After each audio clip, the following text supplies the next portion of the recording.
नाशिकमध्ये महायुतीत जागा वाटपाचा तिढा कायम असतानाही शिवसेनेचे उमेदवार आणि संपर्क प्रमुख विलास शिंदेंनी आपल्या हजारो समर्थकांसह जोरदार शक्ती प्रदर्शन केलं आणि उमेदवारी अर्ज दाखल केला।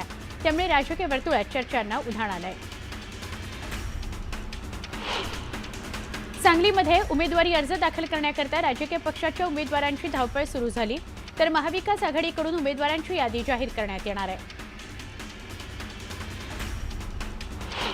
नाशिक महापालिका निवडणुकीकरता भाजप आमदार देवयानी फरांदेंचा मुलगा अजिंक्य फरांदे यानं उमेदवारी अर्ज दाखल केला। यावेळी फरांदेचं सहकुटुंब या ठिकाणी दाखल होतं।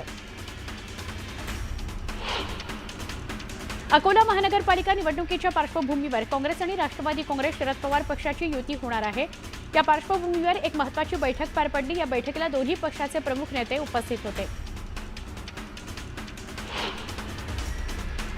जालना महापालिका निवडणुकीमध्ये ज्या पक्षाचे जास्त नगरसेवक निवडून येणार त्या पक्षाचा पहिला महापौर होणार असा थेट इशारा भाजप नेते कैलास गोरंट्याल यांनी अर्जुन खोतकरांना दिलाय।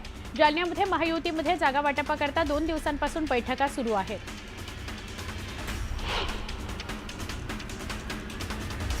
अमरावती महानगरपालिका निवडणुकीकरता शिवसेना उबाठा पक्षाने पहिली अधिकृत उमेदवारी यादी जाहीर केली आहे। पहिल्या यादीत 20 उमेदवारांना संधी देण्यात आली आहे। लवकरच प्रचाराला सुरुवात करण्यात येणार आहे।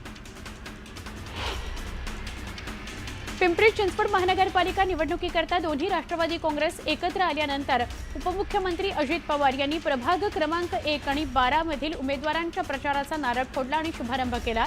यावेळी बोलताना अजित पवारांनी भाजपच्या गेल्या 5 वर्षातील कारभारावर कडक शब्दात ताशेरे ओढले। चंद्रपूर महानगरपालिका निवडणुकीपूर्वी भाजपमधली अंतर्गत नाराजी उफाळून आली आहे। भाजपचे निवडणूक प्रमुख आमदार किशोर जोरगेवारांचे स्वीय सहाय्यक ललित कासट यांच्या पत्नी दीपा कासट यांनी प्रभाग क्रमांक 10 मधून अपक्ष उमेदवारी अर्ज दाखल केलाय। तर याच प्रभागातून भाजप अल्पसंख्याक आघाडीचे राष्ट्राध्यक्ष राशिद हुसेन यांच्या पत्नीला राष्ट्रवादी काँग्रेसकडून उमेदवारी मिळण्याची शक्यता आहे। कोल्हापूर महानगरपालिकेकरता काँग्रेसकडून दुसरी यादी मंजूर करण्यात आली आहे। प्रदेशाध्यक्ष हर्षवर्धन सपकाळ यांनी 14 उमेदवारांची दुसरी यादी मंजूर केलेली आहे। अहिल्यानगरमध्ये महायुतीचा तिढा अद्यापही सुटलेला नाही। राष्ट्रवादी काँग्रेस आणि भाजपमधील जागा वाटपावर जवळपास एकमत झालं असलं तरी शिवसेनेसोबत असलेल्या मतभेदांमुळे निर्णय लांबत असल्याचं चित्र आहे। फायनल यादीवर आता फडणवीस, शिंदे आणि अजित पवार निर्णय घेणार असल्याची माहिती आहे। अहिल्यानगर महानगरपालिकेची निवडणूक अंतिम टप्प्यात आली आहे। महाविकास आघाडीतील जागा वाटपाचा तिढा अद्याप सुटलेला नाही। या पार्श्वभूमीवर राधाकृष्ण विखे पाटील यांनी मोठं विधान केलंय। शिवसेना शिंदे गटालाही सोबत घेण्याकरता प्रयत्न सुरू असल्याचं सूचक विधान पालकमंत्री राधाकृष्ण विखे पाटील यांनी केलं। स्थानिक स्वराज्य संस्थांच्या निवडणुकांकरता उमेदवारी अर्ज भरण्याकरता आता 2च दिवस शिल्लक आहेत। या 2 दिवसात मोठ्या प्रमाणावर अर्ज दाखल होण्याची शक्यता आहे। आतापर्यंत 10,000हून अधिक अर्जांचं वितरण करण्यात आलेलं आहे। 44 नामनिर्देशनपत्र प्राप्त झालेली आहेत।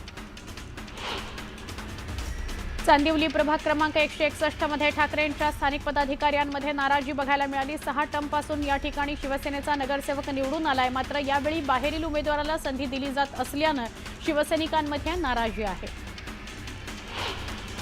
MIM आणि राष्ट्रवादी काँग्रेसनंतर आता वंचित बहुजन आघाडीकडून पहिली उमेदवारी यादी जाहीर करण्यात आली आहे। पहिल्या यादीत वंचितकडून 4 उमेदवारांच्या नावाची घोषणा करण्यात आली। त्यामुळे वंचितनं आता छत्रपती संभाजीनगरमध्ये निवडणुकीचं रणशिंग फुंकलं आहे। पुणे महानगरपालिकेमध्ये तिरंगी लढत होणार असल्याचं चित्र आहे। दोन्ही राष्ट्रवादी काँग्रेस एकत्र लढणार असल्याची माहिती सूत्रांनी दिली आहे। तर भाजप शिवसेना एकत्र लढणार असून काँग्रेस ठाकरेंची शिवसेना आणि मनसे एकत्र लढणार आहेत।